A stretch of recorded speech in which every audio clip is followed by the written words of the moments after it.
ready to go now. All right, we're going to get started here. For those that have joined virtually, my name is Adam Bitely with Martin Waymeyer. We're going to kick off today's roundtable with Lou Glazer and Donald Grimes. Lou Glazer of Michigan Future Inc. And Don is a researcher at the University of Michigan. We're going to get this kicked off with Lou. He's going to give some remarks and we're going to run through the program here. We're going to do a Q&A at the end. So if you are online, feel free to raise your hand or submit a question using the chat. We'll coordinate to make sure your question is either you can read it off to the room to our speakers today, or you can submit it and it can be read off that way, whichever works best for you.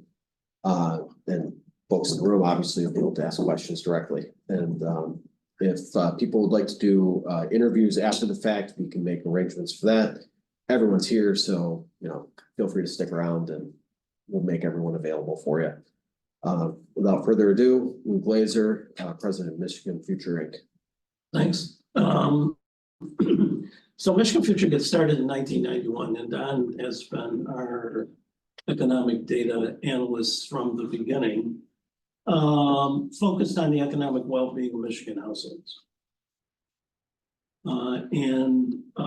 From 91 until the 2004 report that we're re-releasing, our basic focus was on advanced manufacturing, as was the state's kind of thing. 2004 was sort of, for us, the light bulb going off moment when we, after sort of years of analyzing data, it became pretty clear to us that high prosperity states and regions were no longer over-concentrated in manufacturing. In fact, by 2004, most of the states that were over-concentrated in manufacturing were below the national average in per capita income, including Michigan. And just to be clear, manufacturing means work done in factories. So if you work at the GM Tech Center, you're not part of the manufacturing economy. If you work at the Ford Glass House, you're not part of manufacturing. It just gets work done in factories. And in the 2004 report that we're re-releasing today, what we found is that the core characteristic of high prosperity states was that they were over-concentrated in the knowledge economy. That's most importantly. And secondly, they also had a high proportion of 25 to 34-year-olds with bachelor degrees, because college educated talent is sort of the human capital that knowledge-based enterprises need. And even in 2004, Michigan was a laggard in both. We predicted that if Michigan didn't make the transition, we were going to become one of the nation's poorest states. So the reason why we're re-releasing the report today, plus a bit of an update, is everything we wrote in 2004 is true in 2024. If Michigan does not become concentrated in knowledge, in the knowledge economy, and does not concentrate young talent, we're going to get poorer compared to the country than we are today. So that's the background. What we're going to do now is Don's going to run through a brief presentation of what's happened since we did the 2004 report that sort of shows how Michigan has, in fact, declined compared to the country rather dramatically.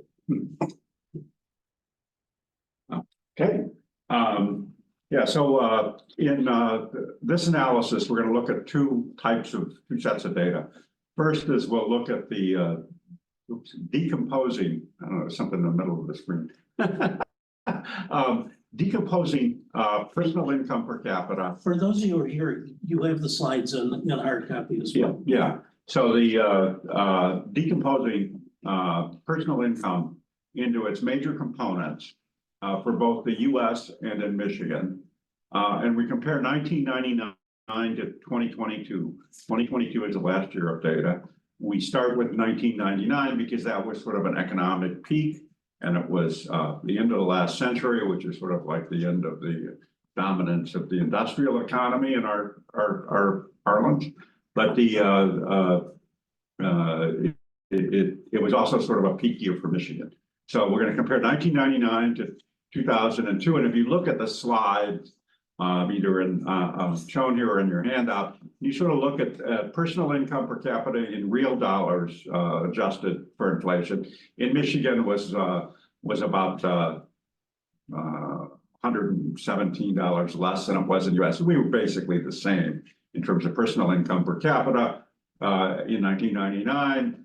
Our distribution, we had a little less in capital income, a little more in transfer payment income, and a little more in what we call net earnings, that sort of money that people earn, both wage and salary and benefits and proprietor's income. So that but we looked like the nation in 1999. And then we look here at what 2022, and you see that income in the nation, real income per capita, has gone up by about 19,000. And in Michigan, it's gone up 11, broad numbers. So essentially what's happened is that everybody income went up in real terms over 23 years. But in a nation, it went up more than twice as much as it did in Michigan. So why did we lose ground? And you can sort of see this in the graph. And there are, one was capital income. We have not done as well. Capital income is dividend, interest, and rent income. So we don't have enough people who are earning large amounts of money from their investment and their savings. But the biggest factor is net earnings by place of residence. Nationally, that went up by a little over $9,000 per person in real terms. In Michigan, it went up by about $2,500. And that explains about 82% of the gap in income growth. So we did not get the net earnings as much as the nation, net earnings growth. So we then took the net earnings and we decided we have to break that down into the component industries. And we did that in 5 major industries. And following up on our 2004 report, we're going to focus on the knowledge economy. So if we look at the next slide, these are the industries that we define as the knowledge economy today. It's a little bit different than the industry definition we used in the 2004 report, mostly because we have some more data. And there are really 7 major industry groups that we have identified as being part of the knowledge economy, high wage knowledge economy. Chemical manufacturing, which includes pharmaceuticals. Computer manufacturing, which includes, of course, semiconductors and other components that go into computers. And then transportation equipment, except for motor vehicles, which is mostly aerospace. So it's basically aerospace. And those are 3 manufacturing industries. So there is a knowledge economy component in the manufacturing sector, but it's concentrated in chemicals, computers, and aerospace. And why we define them as knowledge economy is that they have disproportionately high share of the jobs in those industries require a bachelor's degree or more. And they're high wage because they all pay over $100,000 a year to the average worker in those industries. The other parts of the knowledge economy are in the service sector, and it's information, which includes packaged computer programming, telecommunications, includes you guys, reporters are in there, as sort of news media is in there. You're part of the knowledge economy, and believe it or not, you're high wage, although that may be because of the other component. Finance and insurance is part of the knowledge economy. That's banking and investment banking. And again, that's 52% of the jobs in finance require at least a bachelor's degree. And it's also pays $132,000, so it's high wage. Professional and technical services, that's where sort of what everybody thinks of when a knowledge economy is. That's where sort of everything from consultants to accountants to lawyers to, again, computer programming industries. Engineering, yes. And then that's sort of where a lot of the white collar jobs in the auto industry are. They're in professional and technical. And the other industry that the government has identified is as company management, which is a separate industry category, again, with a lot of knowledge economy workers. So all of these industries employ a lot of people with a bachelor's degree. All of them pay over $100,000 a year. Well over 100,000 on average. No, the last industry on the slide, which is motor vehicle bodies, parts manufacturing, that's the auto industry. 13% of the jobs in that industry require a bachelor's degree or more. That's defined by the Bureau of Labor Statistics. So it's not a high knowledge economy, and it's also not a high paying industry. It's a middle paying industry. Average worker in the auto industry, manufacturing, makes $73,000, which is $3,000 higher than the $70,000 average across all industries in the United States. So the auto industry is neither a high education attainment industry, nor is it high paying. It's a middle paying job. High paying are in the these knowledge economy. There are some other knowledge economy jobs, government for the most part, and a lot of the medical care industries, ambulatory care and hospital. They're knowledge economy jobs, but they're middle paying. They don't make the cut for being a high paying industry. They employ people at a lower salary level. I mean, obviously they employ some people at a higher salary level, but most people are at a lower level. So those are the industries that we will need to focus on. These 7 industries are the key to the success of, as we will argue, any state or metro area going forward. Next slide. So what has happened, now here we have our all the industries that we sort of identified, and we added the motor vehicle parts, and we added machinery manufacturing and fabricated metals, because they're sort of all auto related. They're all heavy in Michigan. And here we compare Michigan and the United States, and we look at the growth that has occurred since 1999 to 2022 amongst these different components, because we want to see, again, what is it that drives why we are getting poorer as a state relative to the country. And everybody in my business thinks it's all the auto industry's collapse in the first decade of this century. Totally collapsed. You can see that here, and it's absolutely true. In 1999 in Michigan, per capita income in the auto industry, net earnings was $4,958, and it fell $2,690 in real terms. It fell by $1,900 per person. I mean, $1,900 for every resident of the state of Michigan declined. Their income declined because of the collapse of the auto industry. It was a huge collapse, had an enormously adverse effect on the state of Michigan. Absolutely true. But what nobody notices is that in the high wage, high educational attainment industry group, which is the second line down in this slide, that actually we lost more ground in the high education, high wage sector. We fell behind the country by $2,400 a year. So it is, we had 2 things going on.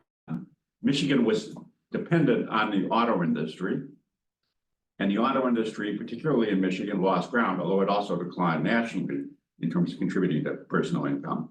So that hurt us, and everybody knows that.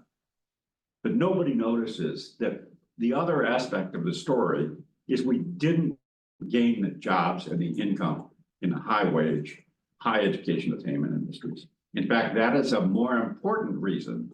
Mathematically, it accounts for 29% of the gap between the US and Michigan than the auto industry, which accounts for 23%. And the third, a big component, is the capital income, which accounts for 19%. So Michigan lost ground between 99 and 2022. And the biggest reason is because we didn't grow our knowledge economy industry fast. The last slide is we're going to compare Michigan and Massachusetts. And their position in 2022. And in this slide, you see the actual numbers.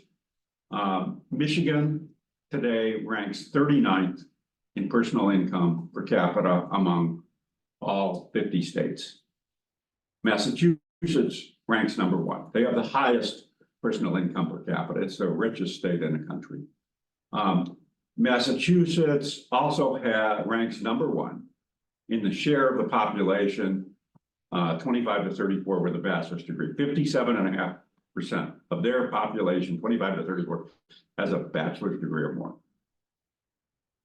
In Michigan, it's 36%. In the country overall, it's 40%. And we're 31st. We're 31st, that's right. Yeah, we're 31st among the states. We also have a lower labor force participation rate in Michigan than the country or in Massachusetts. Massachusetts at 65%, Michigan at 60%. We have lower capital income per capita than Massachusetts. So there's a lot of metrics where we are lagging Massachusetts. But the last row shows the average wage in the high education attainment, high wage industries. And this is, again, critical to driving up personal income per capita. In Michigan, these industries pay well. The average pay is $101,000 a year. They're well-paying industries in Michigan. In the United States, it's $129,000 a year. And in Massachusetts, it's $165,000 a year. They have more of them. I believe, and we'll check the numbers, but I believe that they have 26% of their employees that are in these high wage, high education attainment industries. We have 16%. So they have more people working in these industries in Michigan, and their workers are getting paid much more. So the story is, again, you need to have more workers in the high educational, high wage industries, and you need to have those workers paid extremely well if you want to have higher income. If you want to be a rich state, Michigan is 39. I've seen all this stuff about being a top 10 state at some point in the future that's been people have been talking about. We're a long, long way from being a top 10 state. And the only way to get there, the only way is to become much more concentrated in high wage, high educational attainment industries and to pay those workers a lot of money. And it's a lesson that just, I wish somehow we could get people to realize that it is essential that middle wage manufacturing workers, low educational auto workers, they're okay, they'll keep us where we're at, but it's not going to make us rich. But it depends on what you want to do. You're happy being 39. We're okay. We can continue on like we are now.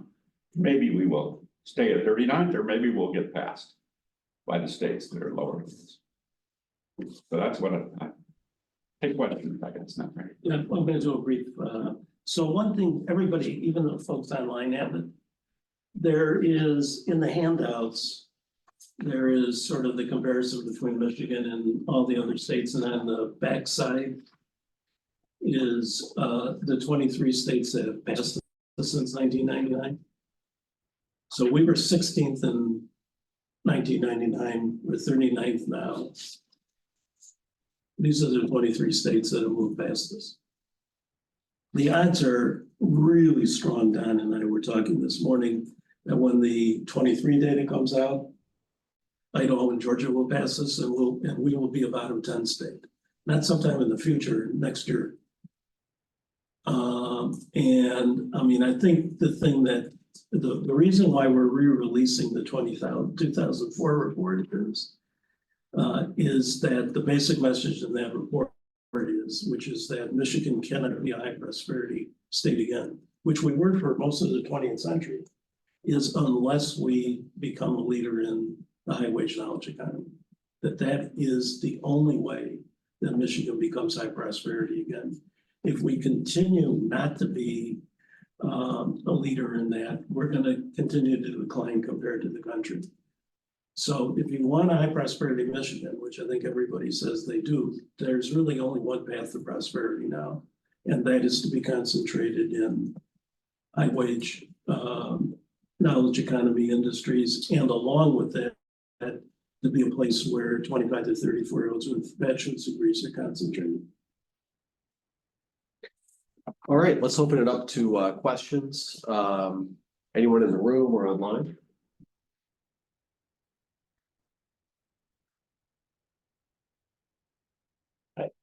It's just kind of a foundational question. The data is heavily based around personal income per capita. Can you explain again why that is the key data point to base these ratings on? Yeah, so let me try first.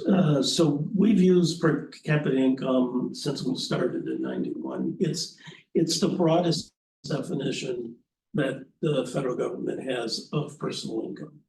So it, as Don mentioned, it includes, one thing it does not include is capital gains. Other than that, it includes all sources of income. So it's not just wages from work, it's benefits to employer paid benefits. Transfer payments are government payments, so it's Medicare, Medicaid, Social Security, veterans benefits, housing benefits, student loans, all the rest of that stuff. And then capital income is investment earnings except for capital gains. So it's the broadest definition of the economic resources that are available to households. And, it's done per person rather than per household. I mean, I think broader, there's also a long history of the data that's been compiled by the federal government, because back in 1929, I mean, right now today, it's in our report, but we didn't say this. We have the lowest, we're the poorest relative to the country that we have been since they first compiled the data in 1920. In the 2022 statistics, we are, so you can go back a long way and look at personal income per capita. It's very important that, you have a consistent measure that's generated by the government. So I think that's probably why we focus on personal income per capita. You can use average wage. That's another measure. Michigan does a little better on its average wage statistics than in some of these other statistics. We rank a little higher in terms of the average wage, which is good. Yeah. But it's, again, that's it's not generating a lot of growth. Our wages are not growing as fast as a nation. So that even though it's higher, we'll be slipping in the average wage, because again, the average wage in these high educational attainment industries in places like Massachusetts, not only higher, it's been growing faster. And so that the gap between us and these high wage industries is getting wider. And if you want to have your personal income, if you want to do any metric that looks at an average, you're going to have people earning well above average in order to bring that income level up. You create a bunch of jobs that pay the average wages, doesn't move the needle in terms of the aggregates, because they're paying the average. And we have to create jobs that pay a lot more above average. And getting back to education, and there's a lot of talk that I hear about education not being so important anymore. And it is clear that for some people, you can do well, get an upper middle class income working with a job that doesn't require a bachelor's degree. But in aggregate, for any geography's prosperity, whether you're looking at a state, a metro area, you need people who have got a bachelor's degree. Those are the people who are going to make the most money. They not only make the most money, they have the lowest, people with a bachelor's degree, they have the lowest labor force participation, unemployment rate. They have the highest labor force participation rate. They work the longest. They have the highest savings, so they end up having huge capital income per capita. We really need people with a bachelor's degree, and particularly young people with a bachelor's degree, because they will grow into older. They've got a lot longer to work and to add income over time. And so the reason you want young people with a bachelor's degree is they're the best predictor of future high earners in the country. Right, and they're also, the whole notion of talent attracting capital now, they're also the resource that attracts knowledge-based industries. So, and that's what Michigan has been missing. Our average wages are now 9% below the national average. Yeah. Yeah, in like the sixties and seventies, we were like Well, Yeah, we were way above that. 18% above the national average. So a main part, one of the things we learned in doing the update is it's not just employment in these knowledge industries that matters, it's the wages in these knowledge industries that matter. And I mean, if you go back to the 20th century, industrial economies, Michigan in particular, was one of the richest states in the country relative to all other states. That manufacturing industries paid better than other industries. The Washington Post actually had a great diagram a few months ago, where they actually looked at, it must have been during when they were doing the auto contracts, so it was in the fall, where they looked at the average production worker wage across all industries in the United States back to 1990. And they had this graphic that you could sort of see it move over time. It was a great graphic, but Washington Post. And in 1990, wages in motor vehicle assembly plants, production worker wages were the highest of all industries. They had like 400 different industries that they looked at. And the auto industry, workers in the assembly plants were the highest. And then you could sort of see this change over time where there was this enormous growth in these other industries, knowledge economy industries, for the most part, it sort of moved above the wages in the auto assembly plants. In auto assembly plants, real wages adjusted for inflation all declined. It's a great graphic, but it basically, the story is that we used to get rich based upon having these industrial factory jobs, and Michigan prospered during that time. It's not true anymore. It wasn't true in 2004. I fear that we haven't learned that lesson. We got a number of questions that have come in online. I'm gonna pass it to Angela real quick.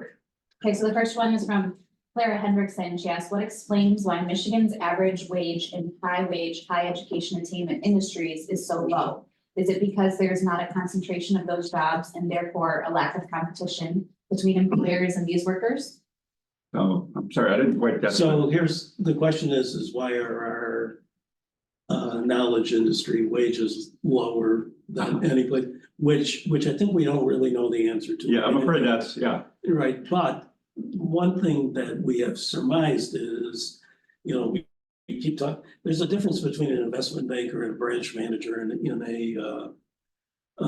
a bank, and Michigan has sort of, so some of it is sort of the occupation of value added in the industries. Google pays more for programmers than just about anybody else. They're not here, so that's part of the reason, but this is new for us, so we really don't understand why our wages are so low, but you look at the wage data and we got to fix this if we want to be prosperous again. We're $27,000 lower than the country, not to mention $65,000 less than Massachusetts. We cannot become high prosperity again with our knowledge economy wages being so low. Yeah, the average wage in the high educational attainment, high wage industry group has a great variance across states. If you're looking at the most prosperous states, they pay a lot. It's not just a little bit more. It's not 10% more, 15% more. It's a huge amount of money that they earn in Washington State, California, Colorado, Massachusetts, New York. So a few states pay a lot, and then there's a lot of states that pay much less. It's a very split. So you want to be a rich state and not a average state or below average state. Okay, and she had a follow-up question. Can you spell out the ways in which attracting high education, high wage jobs to Michigan concretely benefits those workers already in Michigan who don't have a bachelor's degree?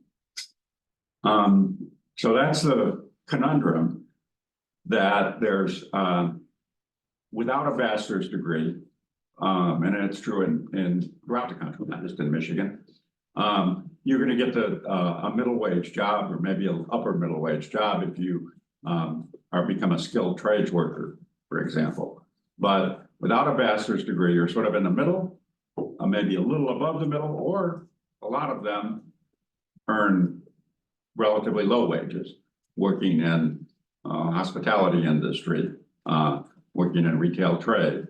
A lot of the service jobs don't pay particularly well. Those are populated by people without a bachelor's degree.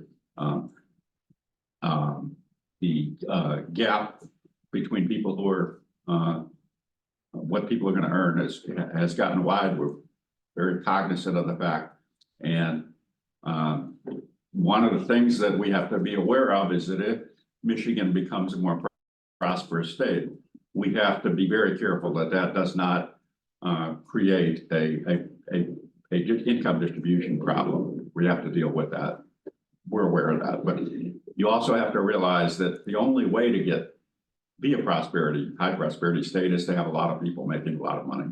Yeah, so look, you want to be a state with lots of good paying jobs. Good paying jobs now are concentrated in the knowledge economy. When Michigan was a high wage state, people were moving here from around the planet. When Michigan is a low wage state, we've lost 6 congressional seats in 6 decades, the worst of any state in the country. You want to have high paid job opportunities for kids who grow up in Michigan. High paid job opportunities now are in the knowledge economy. So yes, all states have lots of low wage jobs, and they're primarily populated by people without bachelor's degrees. It doesn't mean that you don't want high wage jobs. The goal of the state needs to be to increase the number of high wage jobs. It's the only thing that will make us more prosperous. It's the only thing that will grow our population. It's the only thing that will keep kids here. You want to see your grandkids? You need high wage jobs. All right, we have another one, question from Paula Gardner. Paula, can you speak? Yeah, good morning. I actually have 2 questions, and one you've sort of answered. I'm just wondering, like, how do you nail the implications for everybody here if the ranking continues to fall? Every time we do population stories, readers tell us we don't need more population. We like the state the way it is. So what do I tell people with that mindset about why they should care? Yeah, well, I mean, if that's, yeah, I know, well, first of all, there is this question of keeping your kids and grandkids, which I do think people care about. But secondly, I mean, why would you want to have 6 less congressional seats, for God's sakes? The last time Michigan had 13 congressional seats, 1920s. Wow. We're going to be 12 next time, almost for sure. It'll be sort of like the lowest since they went to 435 kind of thing. You want to, I mean, the question is whether you care about growth or not. You care about growth, you need a high wage economy. Well, all right, sort of, we could be happy to be a smaller state. We could be happy in Arkansas or Mississippi or Kentucky. If that floats your boat, that's okay. I think where people will lose out in Michigan is if they change states. If you grow up in Michigan and all of a sudden you get to want to retire, you can't afford to retire in Massachusetts because you haven't made enough money throughout your life and saved enough money and have enough assets. And you're discovering that we're not going to be able to afford to move to Florida. All right. Or California or Colorado, all sorts of states where the population has gotten relatively rich means that it's going to reduce the opportunities for people who are growing up who live in Michigan to move there, including your kids. So to some extent, you don't want to become, you can become relatively poor and live in Michigan. And as long as you're happy to stay here throughout your life, and I mean, even vacations, to try to go to a place that's much more expensive where high income people live. People look at the price of going to a hotel room in New York. People who grew up in Michigan in particular, suffer shell shock at the cost of hotel rooms and meals and everything else if you grow up in sort of a less prosperous place. So the reason you want to have money is because you want to be comparable to other states and live like people in other states. And of course, the other thing is the more money you have, the more tax revenue that's going to come into the door.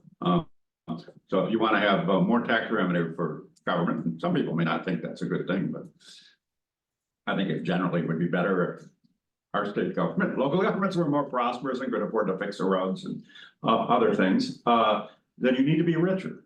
I mean, you need to have people with high incomes, and in order to do that, you need well-educated people working in these knowledge economy jobs. Right, so Paula, the other thing I would say is that, so Massachusetts is not a big population growth state. Right. So if people don't want us to sort of add people, if they don't care about population, I think they do care about having more good paying jobs. That's what Michigan needs. And you can't get more good paying jobs unless it's in the knowledge economy, and the knowledge economy is driven by, the proportion is driven by particularly young people with college degrees and more. That's the population group that has to grow here more than any other. Thank you. I also wanted to ask about policy. What missteps can you identify, and what does Lansing need to do now? Right, so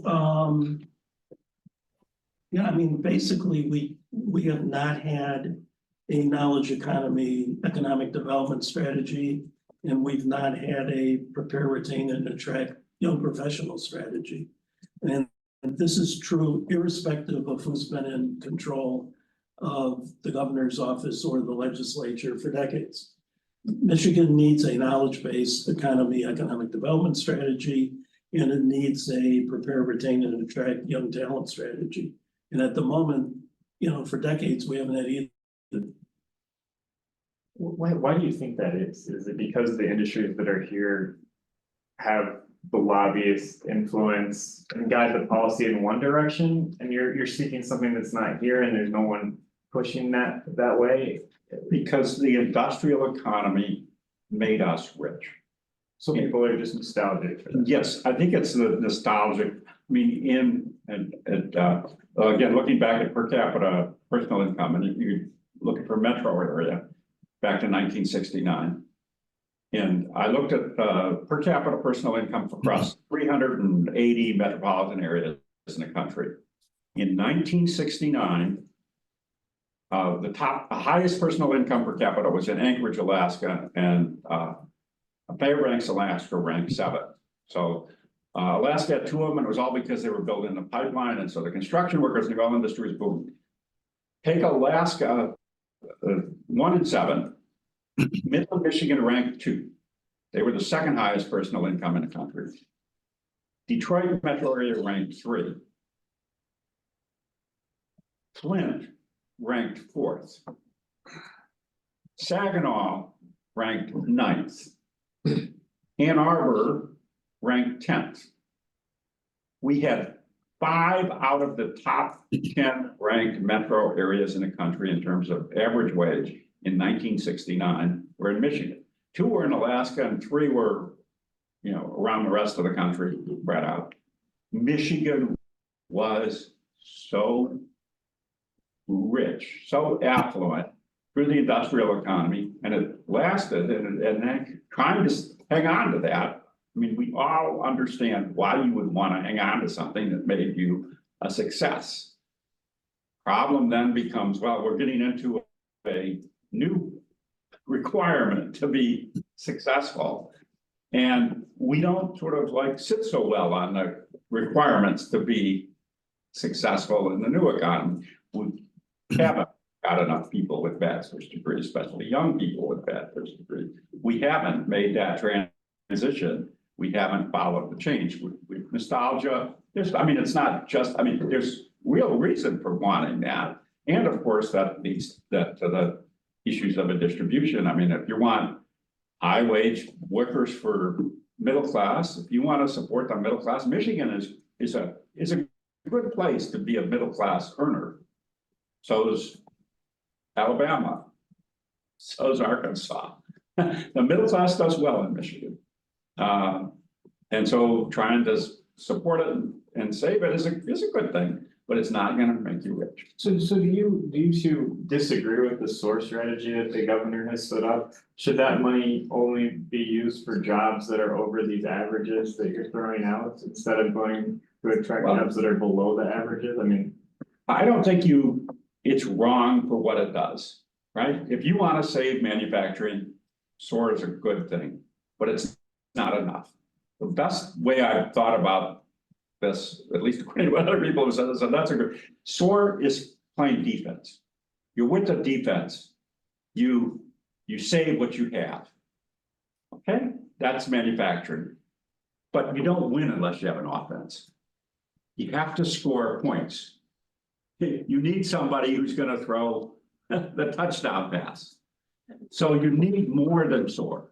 You keep SOAR. But we need a strategy that also focuses on high wage, high education attainment earners.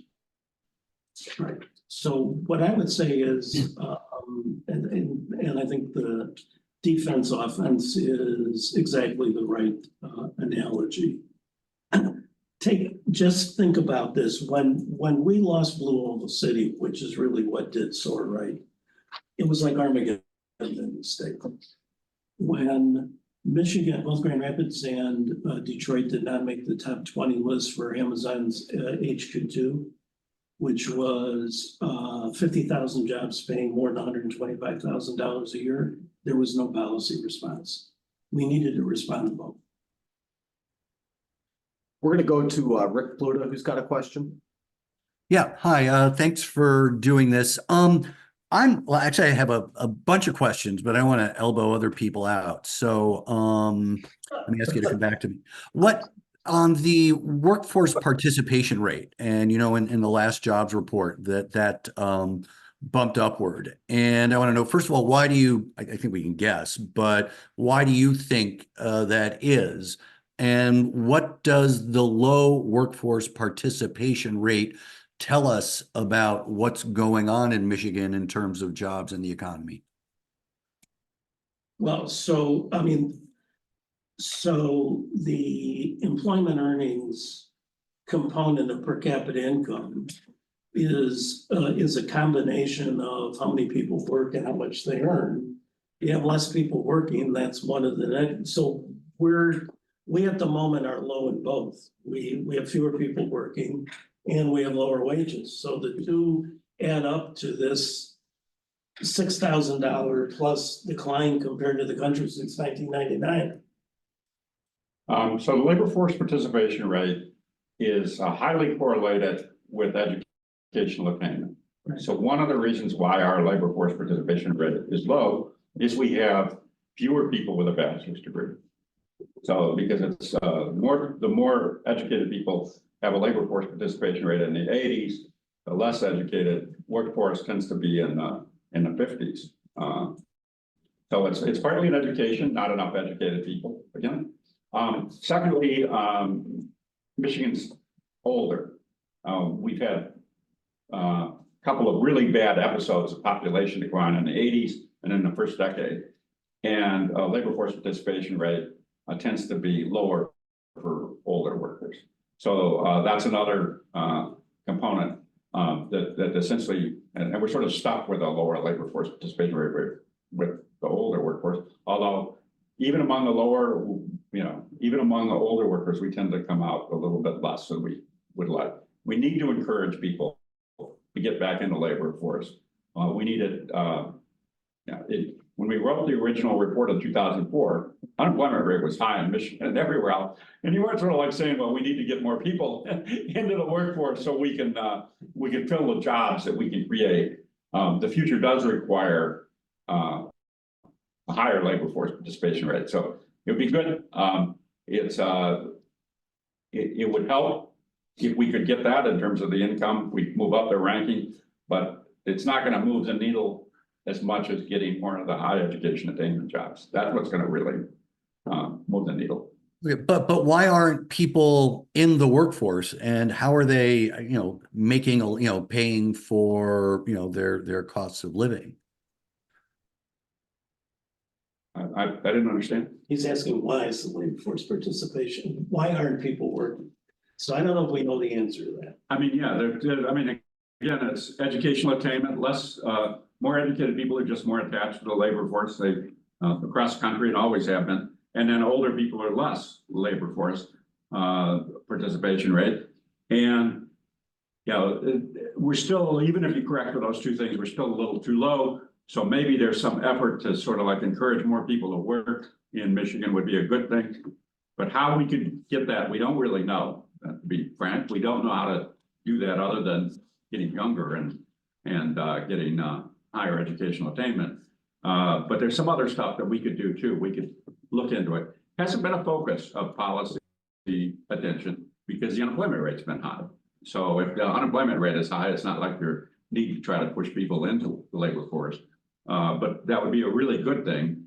It won't make us rich, but maybe it won't make us a top 10 state, but maybe it'll move us up into the low 30s in terms of the ranking if we could get more people into work.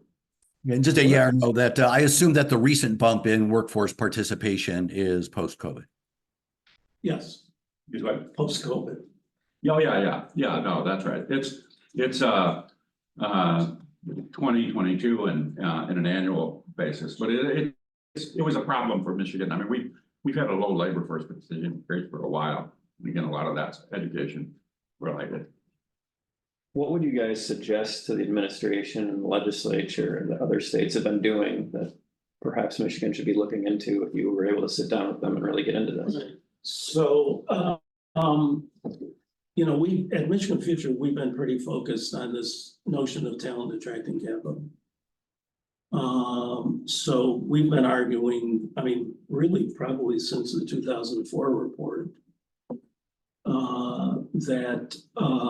that creating places where people want to live is essential.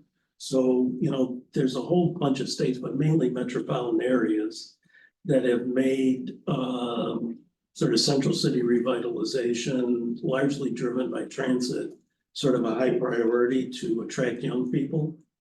I mean, that to us, that's always been something that for some reason has been missing in Michigan. And in most states and regions, the push for central city revitalization and transit has been led by the business community, which is missing here as well. So that would be high on our list is creating places where young professionals particularly want to live. Young professionals are over-concentrated in big metros and even post-COVID in big cities. And at the moment, I did a presentation to the Population Commission about this. There's some really terrific new data out for where people lived at 16 and where they're living at 26. Michigan and its regions are really laggards in that. You've got to turn that around. So the last response, the governor did a great step in appointing the Population Growth Commission and appointing Hillary Doe as the Population Growth Officer. Good step. That has to become a permanent and greater role for the state of Michigan. That has to be a big focus, is how do we grow the population? How do we add people with college degrees? And so, make sure that becomes a permanent focus and not just a one-year temporary effort for the state. That'd be the one thing I'd like to see. You've got, yep, go for it. Expanding on that, we've got a question from Kyle Davidson. When looking at building up Michigan's knowledge economy, what are we looking for in this area? Growing existing sectors, shifting existing jobs, starting new companies? Probably all the above, right? Yeah, I mean, yeah, But we're not, I mean, at least in Michigan Future, we're not big fans of sort of picking industries. You know,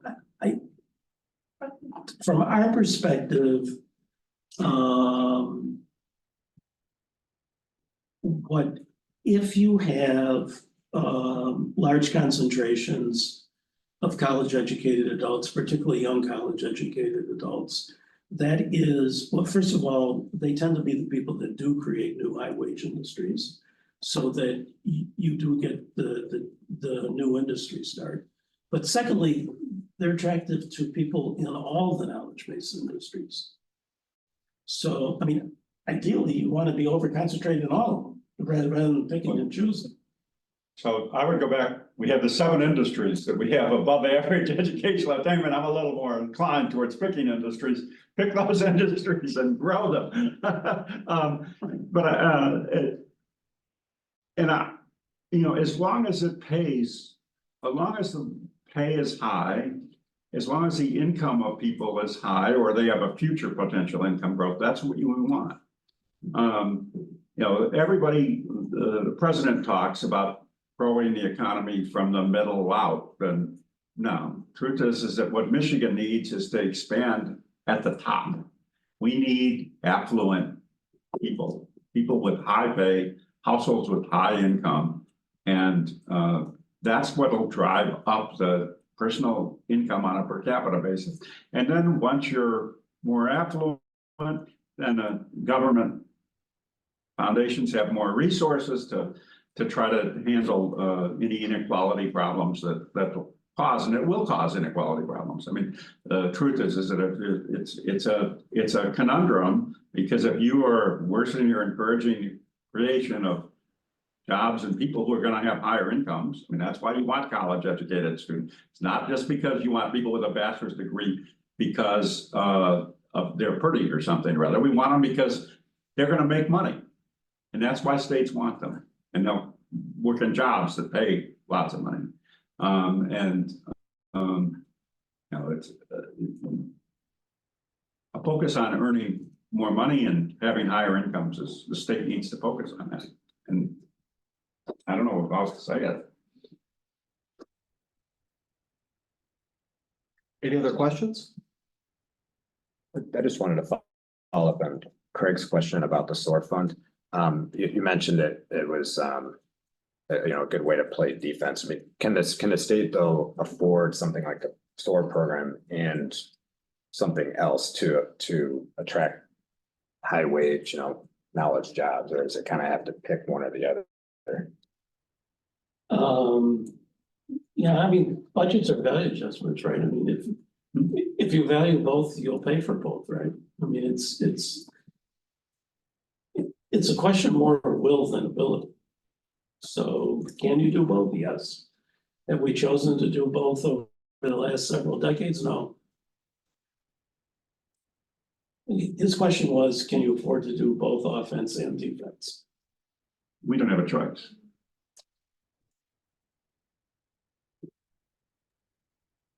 I have a question.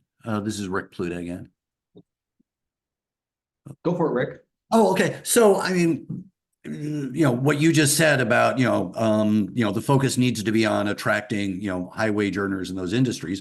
Economic conservatives would say a big part of that would be tax cuts. Is that part of your prescription? So the easy answer is Massachusetts a low tax state? They are number one in per capita income. They're number one in college attainment. They're number one in concentration in the knowledge economy. They are not a low tax state. There are some low tax states that are doing well in the knowledge economy, but the tax rate is not what is driving this. What is driving this is talent concentrations. But that would be a circle. We don't have it now in the numbers that you say we need to, you know, attract that talent here. How do we do that?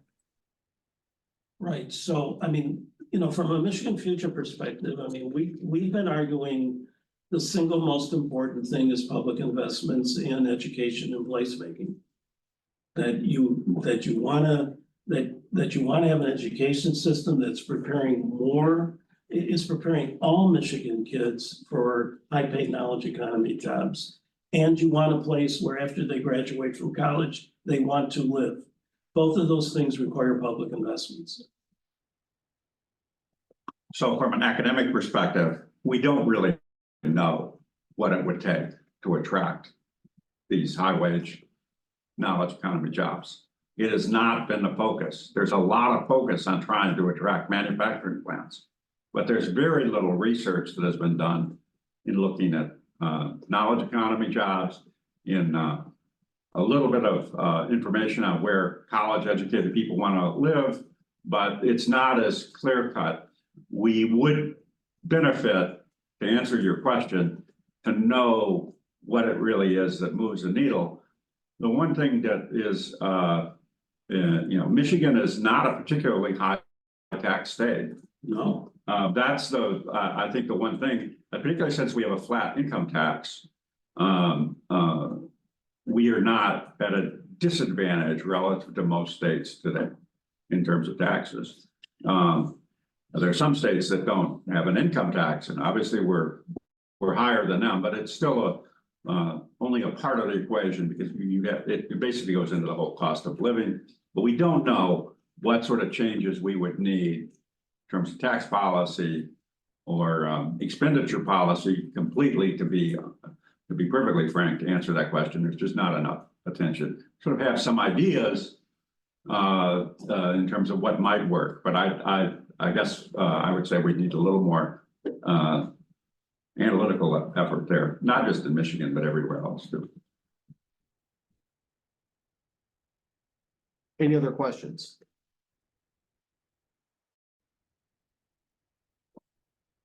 All right, thank you everyone for attending today. Lou and Don are available to chat after the fact. Feel free to reach out to those who are online. Otherwise, this concludes today's program. Thank you.